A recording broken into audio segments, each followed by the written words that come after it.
speaking of some of the challenges you mentioned about data privacy, or you're talking about some of the challenges or the differences made between France and Germany, which is kind of interesting because the EU is really driving all that. But that is curious.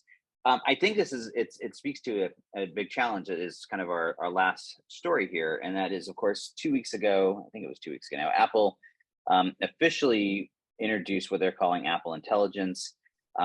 And one of their big promises is this idea that it's going to be very privacy centric. And one of the few companies, certainly major companies, that is investing very heavily in sort of the privacy angle. Zoho certainly not in the same category as an Apple, but Zoho is also very much going that privacy realm. But for the most part, all the rest of them are maybe a little lip service here and there, but nowhere near. And Apple is making some pretty big claims about the fact that this idea of their AI is going to be running in this quote unquote private cloud, and it's going to be heavily encrypted. But of course, it's very difficult to do. Unlike many other, so this is an article in Technology Review trying to break down exactly what that means, and is it in fact even possible? Because with AI, unlike say a communications platform, where as the provider of the communication layer, I don't need to know what's in the message. I can literally put a wrap around it, encrypt it, lock it down, and send it. For AI to function, you have to understand what the request is. You have to ingest that data, process it. And how do you then ensure and manage privacy in that state? And balancing that, because on the other hand, we also have this need for this really intuitive experience. We want it to be open. We want it to have the context. And so I think it's been interesting to sort of watch the evolution of public perception, or maybe it's analyst perception, of Apple's announcements, because I think the world is coming around going, aha, maybe they're onto something, because they have potentially the ability to simultaneously provide us as individuals anyway, I'm not sure on the enterprise side, but as individuals, this context, because everything is on my iPhone and they have access to all of that data of what this is. Yet they have the ability to potentially anyway control this and lock it down, where they can at least claim to be much better protectors of my privacy in doing so.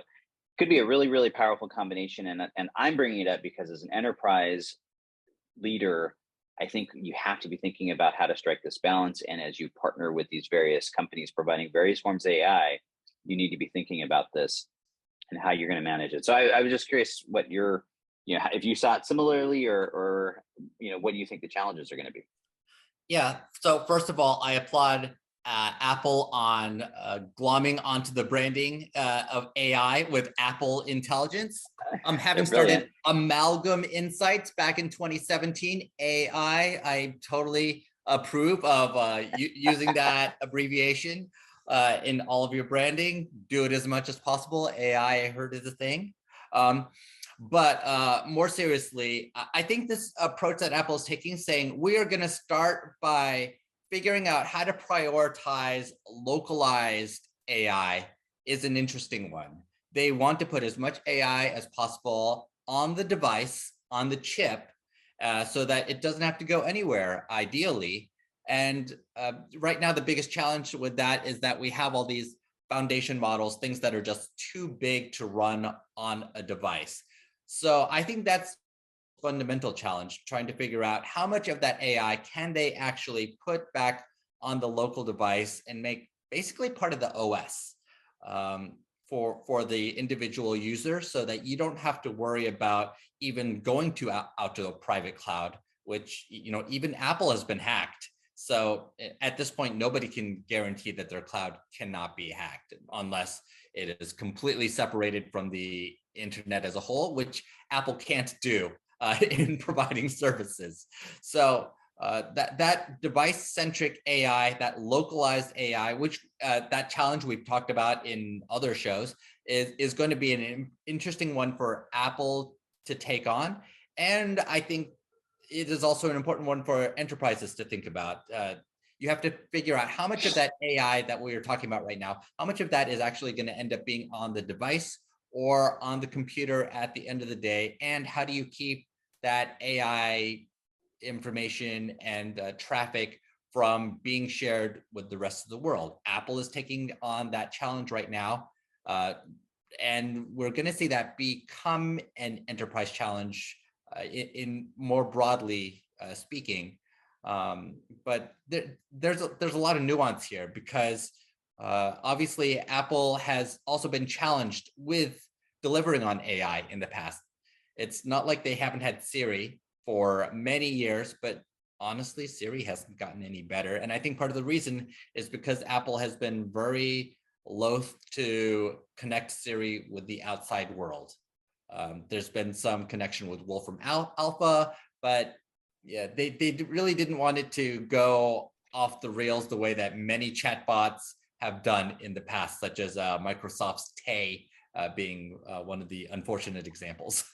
Yeah, I mean, look, I think Apple is at its core a consumer tech company and not an enterprise tech company. So I look at them, I think they're largely brilliant from both a marketing and how they approach product development perspective. And so I look at them sort of as a model, right? And I always look for examples of how you replicate this. So if I look at this through two lenses, as CIO, I think what they're highlighting are the privacy challenges and the challenge of striking that balance that if you're an enterprise IT leader, you need to be thinking about. You need to be asking yourself whenever you deploy any form of AI, how sensitive is this information that might be being fed into it? Is it being used to train the model?